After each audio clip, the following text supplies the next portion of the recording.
Salut Vatosokos, j'espère que tout le monde se porte bien. On se retrouve pour une nouvelle petite vidéo, ou plutôt une petite mise au point, à la Jackie Quartz, pour ceux qui connaissent la musique des années 80. Juste une mise au point. Voilà, juste une mise au point sur certains dossiers et certains trucs que je voudrais reparler.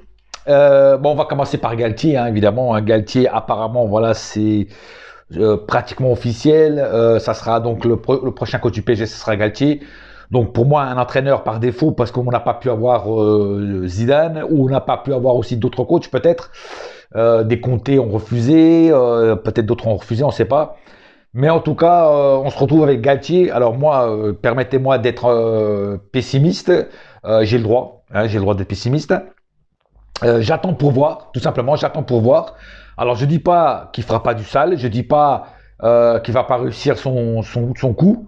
Son braquage de banque, on va dire ça comme ça. Mais il y a quand même un truc qui me laisse dubitatif parce que Galtier n'a pas d'expérience en Ligue des Champions, ou très peu, et ça a été plutôt catastrophique son aventure en Ligue des Champions. Donc oui, je suis dubitatif parce que ça va être encore une année galère. Et pour ceux qui attendaient du beau jeu et tout ça, on se plaignait de Pochettino, mais Galtier, vous attendez pas à avoir du beau jeu. Parce que Galtier, c'est tout sauf du beau jeu. C'est surtout défensif. Ça joue en contre-attaque. Alors, je ne sais pas s'il va faire ça avec le Paris Saint-Germain, mais en tout cas, devant les matchs version Galtier, c'est pas super. On va plutôt s'emmerder, s'endormir devant ces matchs. Alors, on espère qu'avec le Paris Saint-Germain, il aura une autre attitude, une autre vision, une autre tactique de jeu, parce que sinon, on va vraiment se faire chier pendant toute la saison. Voilà.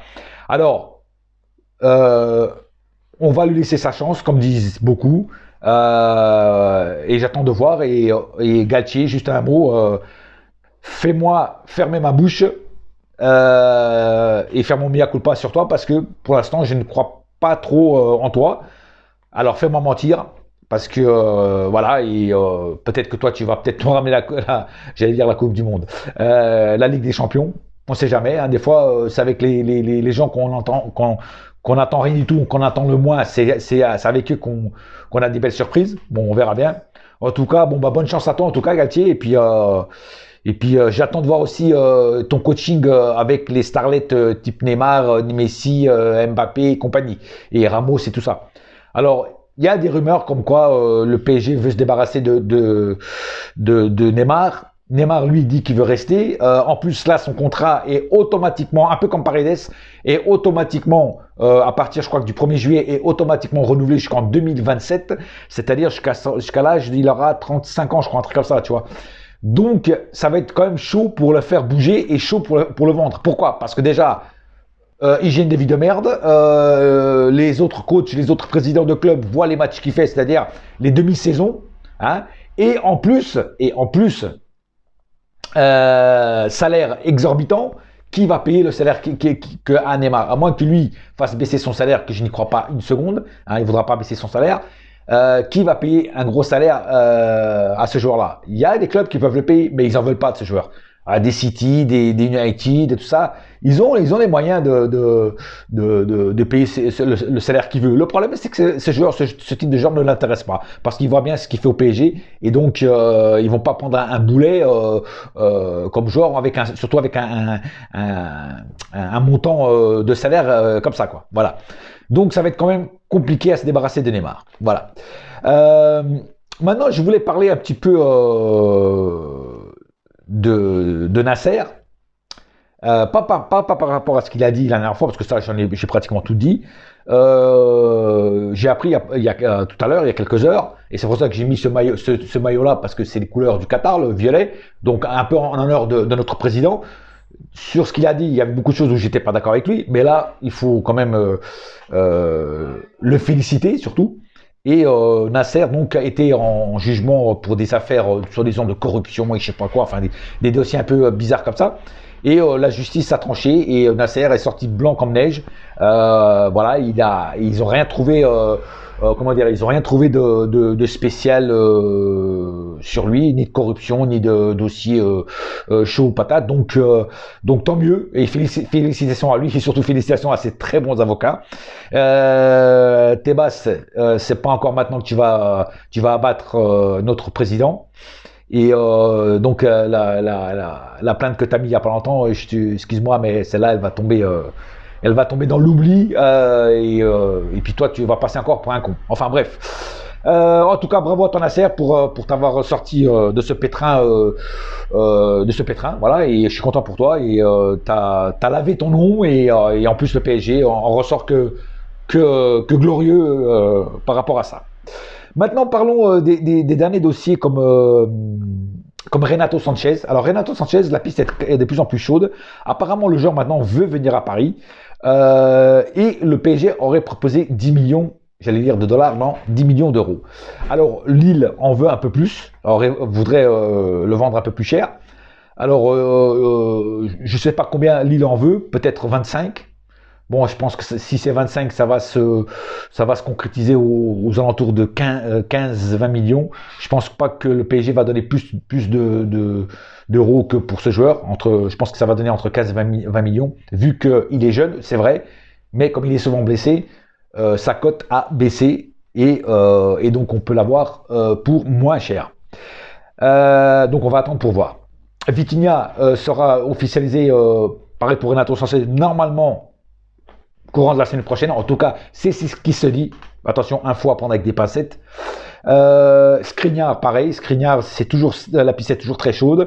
Apparemment, Skriniar aurait dit à son club qui voulait quitter son club et aller au PSG, que le projet du PSG l'intéresse. Alors, je ne sais pas si c'est le projet du PSG qui l'intéresse ou ça qui l'intéresse. Peut-être les deux. Peut-être juste le fric, on ne sait pas. En tout cas, Skriniar, c'est quand même un joueur qui est intéressant. J'en ai déjà parlé. Et donc, on va attendre toutes ces pistes et toutes ces officialisations. J'ai du mal à dire ce mot. Bon, que ce soit officiel, voilà, tout simplement. Et on verra ce que ça donne. Maintenant, parlons aussi des joueurs qui ne veulent pas partir. Comme Paredes et Herrera. Alors Paredes, d'ailleurs, tiens, j'ai une nouvelle aussi. Il paraît que le PSG aurait proposé un échange entre Paredes et Moïse Kean. Il serait intéressé sur le profil de Moïse Kean. Et Moïse Kean, je pense qu'il sera pas contre venir au PSG parce que lui ne voulait pas partir du PSG parce qu'il se sentait bien et en plus il faisait des très bons matchs quand il jouait. Donc pourquoi pas? Oui, moi je suis pour un échange de Paredes Moïse Kean, je suis pour à 2000%. Parce que déjà il y aura trop de monde au milieu et on se débarrasse aussi d'un mercenaire qui est Paredes. Donc si ça peut se faire, je dis oui tout de suite. Voilà. Maintenant parlons de Herrera. Alors Herrera a sorti, je crois que c'est sur son compte Instagram ou sur un interview d'un journal, je ne sais plus lequel, qui se sentait bien à Paris. Tiens, tu m'étonnes. En fait, vous vous sentez tous bien à Paris, c'est ça qui est bien. Je me sens bien à Paris, ma famille aime Paris, ma famille aime la ville, je me sens bien, la ville me plaît et le club me plaît, je m'entends bien avec mes collègues et je veux profiter un max de ça. Cette parole, profiter, alors je ne sais pas si lui c'est le sens de ce que veut dire en français profiter, mais profiter ça a beaucoup de sens en français. Et quand tu dis profiter, je pense que Herrera, tu as déjà assez de profiter du gâteau et tu as déjà mangé pratiquement tout le gâteau. Donc on va dire que ce mot profiter tombe mal dans nos oreilles, à nous supporters, et même aux dirigeants, je pense. Hein. Donc Herrera, tu vois, ce qui m'énerve, c'est que ces joueurs ne veulent pas partir. Alors il paraît que Campos veut faire un loft. Alors un loft, hein, c'est pas le loft qu'il y a eu sur M6 hein, il y a quelques années, non. Un loft, c'est mettre des joueurs qui ne veulent pas partir, donc des mercenaires, à part. Ils s'entraînent à part sur un autre terrain et ils n'ont aucun contact avec les autres joueurs. Voilà. C'est bien, c'est bien. C'est bien pour les joueurs qui ont un orgueil, qui ont envie de jouer au football, qui disent merde, on m'a foutu dans le loft, je vais prouver que je vais revenir plus fort et surtout qu'on peut compter sur moi. Là, c'est bien ça de faire un loft comme ça. Pour des joueurs qui auraient perdu un petit peu de morale, tu vois. Le problème, c'est que des joueurs comme Kurzawa, qui s'en battent les escalopes, qui s'en battent vraiment les escalopes, d'être mis dans un loft ou mis dans la prison d'Alcatraz, il s'en balèque. Le mec, il est chez lui, il regarde la télé, il joue aux jeux vidéo, il fait son petit truc de sport et tout. Il en a rien à foutre d'être dans un loft. Pareil pour Draxler, pareil pour tous ces joueurs-là. Ils s'en balèquent. Pour eux, c'est un loft de luxe. Tu vois, ils s'en battent vraiment les coronesses. Tu vois ce que je veux dire? Donc, c'est une bonne idée dans un sens, mais pour moi, c'est aussi une mauvaise idée. Le mieux pour moi, c'est de casser les contrats. Écoute, nous, on ne veut pas de toi. Cherche un autre club et on te vend. Voilà, on te vend même soldé s'il faut. Hein, même si tu vaux 50, on te vend 20, mais tu pars. Tu ne veux pas partir, on te casse ton contrat et tu dégages. Voilà, terminé. Terminé les faveurs, terminé tout ça. J'espère que Nasser, quand il a dit ça, j'espère qu'il le pensait vraiment. Voilà, et que les ordres viennent d'en haut et que l'émir est prêt à casser des contrats. Voilà. Donc, j'espère que ça se fera parce que des Herrera et tout ça qui sortent des commentaires comme ça, moi, ça me débecte. Ça me donne envie de vomir. Voilà. Et ouais, c'est vrai que c'est peut-être un peu fort ce que je dis, mais c'est vrai. Ça me donne envie de vomir. C'est des mecs, en fait, qui n'ont pas de projet dans leur tête. Ils veulent finir leur carrière dans un bordel de Paradise Island, tu vois, à Punta Cana, sous les palmiers, voilà. Et ça me débecte. Voilà. T'es un joueur de football, t'es pas un insider d'Instagram, tu passes ta vie sur les réseaux sociaux, je sais pas quoi, en train de montrer ta femme en maillot de bain, ça tu vois, Icardi c'est pareil, tu vois, c'est tous ces gens-là, il faut qu'ils dégagent. Et je l'ai déjà dit plusieurs fois, je vais pas me répéter, mais il faut vraiment, un Icardi pareil, c'est pareil, tu le mets dans le loft, lui il est content, lui il s'en bat les scabs, il aura le temps de faire des barbecues comme ça, tu vois ce que je veux dire, hein, et de montrer sa femme avec ses gros nibards sur la plage, tu vois ce que je veux dire, voilà. Donc ces gens-là, ils s'en foutent d'aller dans un loft. Donc c'est une bonne idée. Si ça aurait été des joueurs qui auraient encore un peu d'orgueil, comme joueurs de football, mais ces joueurs-là n'ont plus d'orgueil parce que ce n'est plus des joueurs de football. Tu vois, même Neymar, c'est plus un joueur de football. Neymar, c'est plus un joueur de football. C'est un joueur de poker. C'est un joueur pour faire la fête. C'est un jeu. Quand je dis joueur, c'est une personne pour faire la fête, pour jouer au poker, pour jouer aux jeux vidéo. Voilà. C'est plus un insider, c'est plus un YouTuber, presque pratiquement Neymar, qu'un joueur de football. Voilà. En déplaise aux fans de Neymar, je m'en balèque, mais c'est la vérité. Voilà. Donc voilà, donc il faudra vraiment savoir vendre, savoir se débarrasser de tous ces indésirables pour pouvoir enfin respirer et voir au loin ce qu'il y a de bon à prendre, que ce soit aux joueurs ou n'importe quoi, pourvu qu'on se débarrasse de tous ces cancres là qui nous coupent l'air. Voilà. Bon voilà, c'était à peu près tout ce que j'avais à dire sur cette vidéo. Voilà, c'est comme j'ai dit, c'était juste une petite mise au point parce que bon, il n'y a pas grand chose en ce moment à se foutre sous la dent côté PSG. Donc voilà, une petite mise au point sur les dossiers et je pense avoir rien oublié de tout ça. Non, je pense pas avoir rien oublié. Voilà. Donc on se retrouve bientôt. Normalement, je devrais faire un live dimanche en fin d'après-midi vers à peu près 5 heures heure française. Voilà, donc ça devrait, voilà, 5 heures heure française à peu près.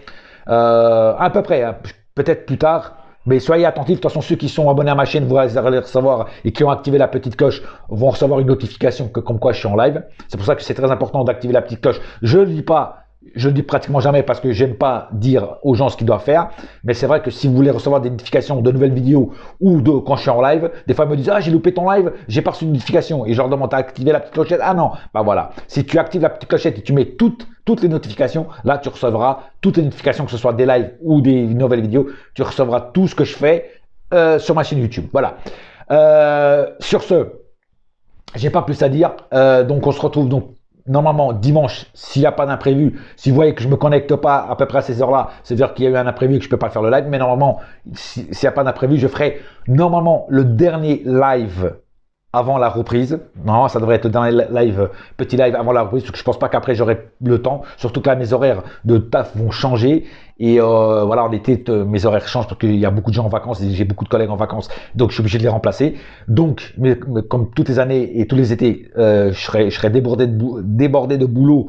Et je pourrais même peut-être pas voir les premiers matchs qui se passent au mois d'août. Il y aura beaucoup de matchs au mois d'août à cause du mondial. Donc, je pense que il y aura des matchs que je vais sûrement louper, que je ne pourrai pas faire des débriefs. Donc, vous inquiétez pas. Si vous voyez pas la vidéo, c'est que j'ai pas vu le match. Voilà. Sur ce, un seul cœur, ah c'est parlé, un seul cœur, un seul club, c'est Paris ma gueule, yes my friend, et la saga continue. Allez, on se retrouve bientôt.